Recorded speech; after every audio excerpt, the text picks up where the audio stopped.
Now, we have time for questions relating to the arts and David's presentation. So are there any questions now that arise from that in people's minds? Susan, please. And again, I'll say, as I always say, in introducing yourself, please, although we are getting to know each other quite well, but please, for the benefit of people who aren't here, name please. Susan O'Keefe. Thanks a million for that. I just want to know what it looks like afterwards. How do the worker bees and the philosophers do business together? How do they sit together? How do they look like when they get there in terms of their constituency responsibilities and their great philosophical thoughts? We'll take a couple of questions, and that's a question for David, I think. Although Michael might have his own take on that as well, so, or either of the Michaels. Anyway, any other questions? Yeah, we take one at the back. Andrew Kinsella is my name. Just a question on the, and this is at the risk of confusing myself even further, on the mixed member PR system. I understand that there are one-seat constituencies. Therefore, it effectively becomes a first-past-the-post situation. Is there any system whereby you can have the list system combined with a multi-seat constituency? Therefore, the smaller parties can still get representation, and it doesn't necessarily fall to the larger party. Okay, good question. Francis? I just want to ask you about the evidence in relation to the mixed model.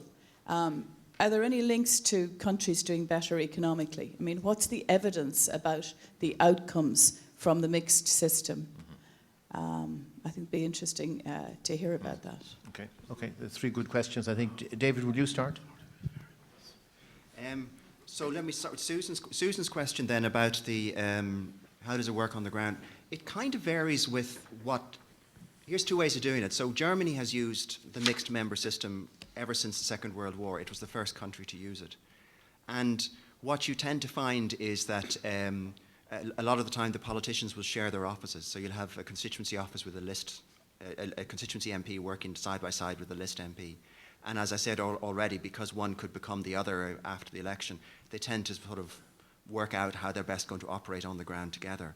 So it's from what I've been told and what I've read, and I was actually speaking to some people only recently about this in Germany. It works pretty well in Germany on the ground. They're familiar with it, and that's the way it works. But a feature of German politics generally is that they don't put nearly as much emphasis on constituency work as we're used to in this part of the world. So for me, a better example is Wales and Scotland, both of which use this system for electing the Scottish Parliament and the Welsh Assembly. And in those cases, you do get a much more antagonistic relationship. Not always, but it can be more antagonistic, where you get the constituency politician saying, MP saying, I'm the constituency MP, and you're just a list MP, so you back off. So you can get that potential battle. And it can also, what doesn't help is that the allocation of state resources favours the constituency politician because they'll get resources to run a constituency office, whereas the list ones won't because they don't need a constituency office is the argument. So it can be a more antagonistic relationship, and I would have thought there's possibly a greater likelihood that we would be looking at the Welsh and the Scottish examples rather than the German example in that regard. In terms of Andrew's question, Michael will be addressing that directly after this, and the short answer is yes, you could easily have multi-seat constituencies to elect your constituency politicians. You could mix single transferable vote with list very easily, and so you're absolutely right. It hasn't been done anywhere else, but there's no reason why it couldn't be done here. But Michael will address that in his presentation. And then Francis was asking whether there's any evidence of a better run system, better run economy, better run political system as a result of mixed member proportional. There's no systematic evidence. There's a very small number of cases, and countries change their electoral systems over time. There's nothing systematically gathered. All that is known is that generally the proportional systems, which includes our existing system, generally have better outcomes, but it's not a very powerful relationship. I don't know if either of the Michaels want to come in, but that's an attempt. Nothing. Just on the economy aspect, the fact that Germany was one of the first countries to adopt this system and the German economy grew a lot was a factor in leading other countries maybe to put two and two together, possibly erroneously, and thinking, well, if Germany adopted that and then its economy did well, perhaps we should have the same system and then maybe our economy will grow well, but will grow similarly. But of course, whether the economy thrives or not is dependent on a huge range of factors, and it's completely inconclusive as to whether the electoral system contributes at all to that. Francis, yeah. It's just a follow-up question. Did you say, David, that in the mixed system, that the people who get elected from the list, because they're from smaller parties, tend not to be in government? So you still end up with your government being formed by those who've been elected from the constituency list. Is that right? Yes, that's correct. So it doesn't feed through then to formation of government, actually. Is that the point? But you get a parliament that is seen to be maybe more representative. That's exactly right. You get a parliament that tends to be more representative. In the briefing document, there's a table from the last German election, and you'll see that the current government, the biggest party in that government was the Christian Democratic, the CDU party, and the vast bulk of the seats that they won were constituency seats. So the bigger parties tend to pick up constituency seats. Two questions now. Firstly, Joanna, and then Catherine. Yeah. Well, it's just again, please could you introduce yourself?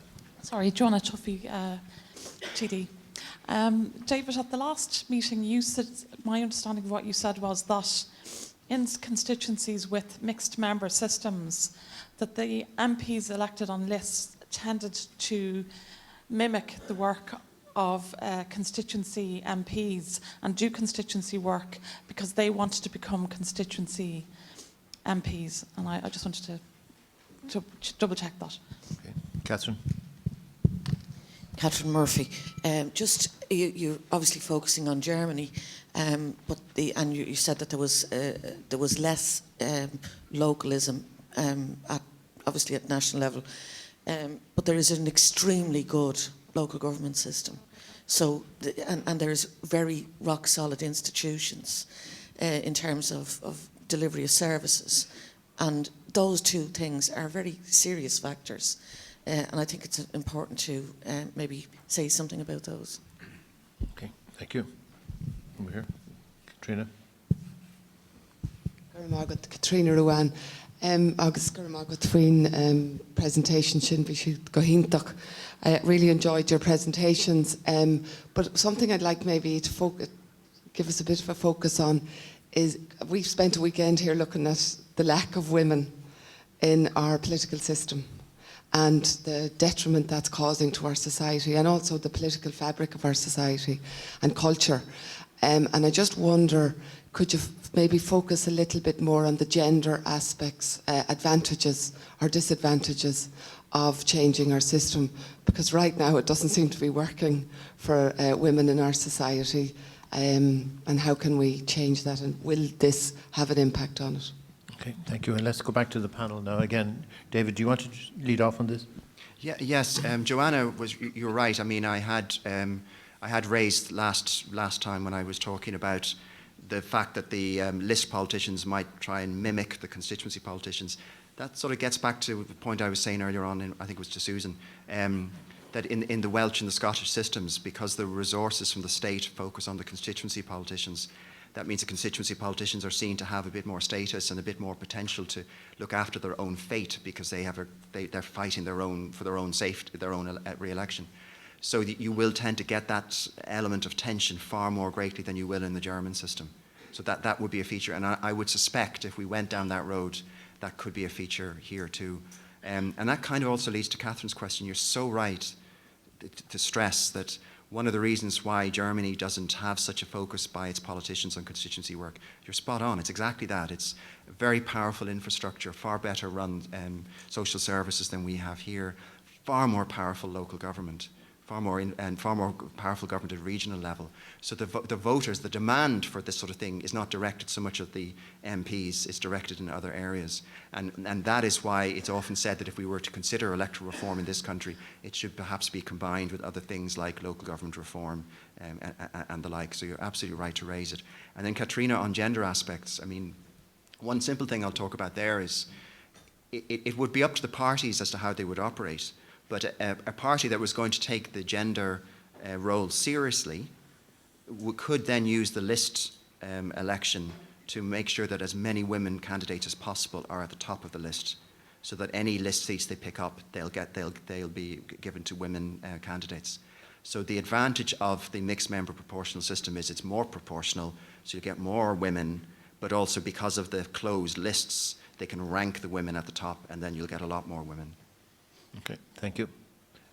Charlie and then James. Thanks, Charlie Flanagan.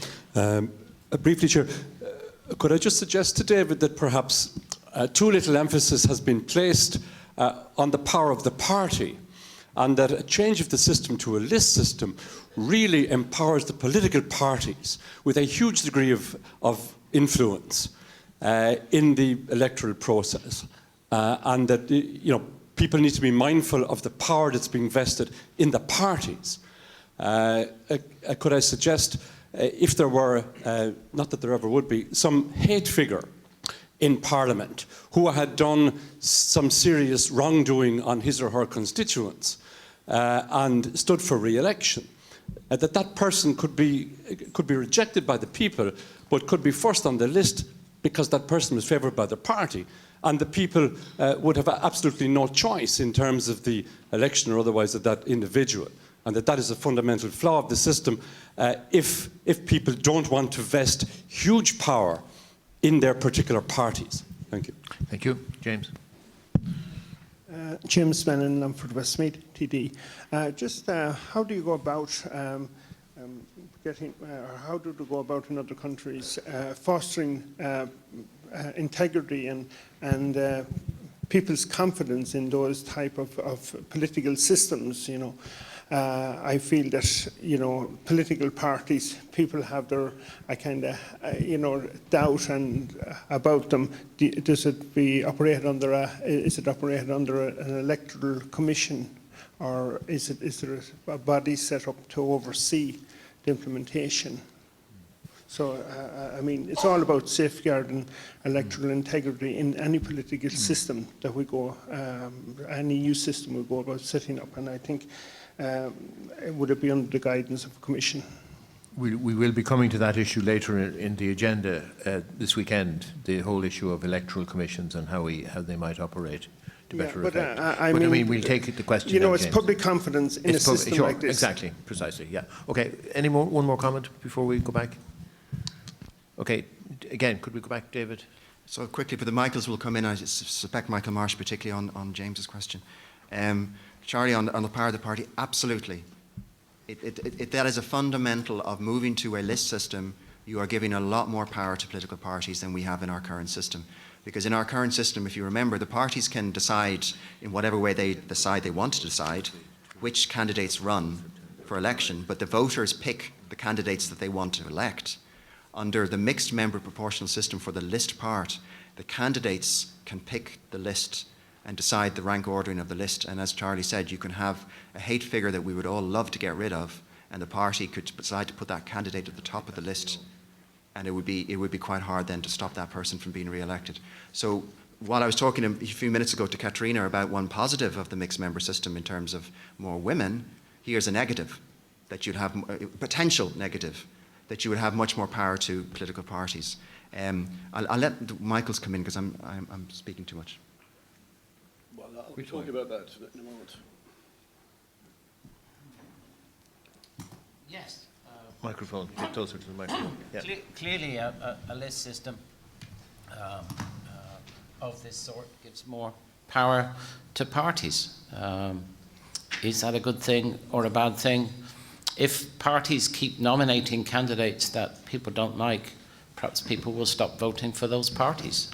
It's a big risk for parties to put up very unpopular candidates because their own popularity will suffer. I think the difficulty, I think, with cynicism about parties is that the only way electoral democracy can work in the world is through parties. We don't have systems of electoral democracy without parties anywhere. because it's very hard to imagine how it would work if we sent 166 independent TDs to the Dáil. How would they form a government? What would they do? And what would the relationship be of what that government did to however people voted in a constituency for an individual? The shortcut that parties at least are supposed to give us is that they stand for some broad, sweeping ideas or inclinations, and we support that, and that feeds in some way or other to the way they govern. In the absence of parties, it's anarchy.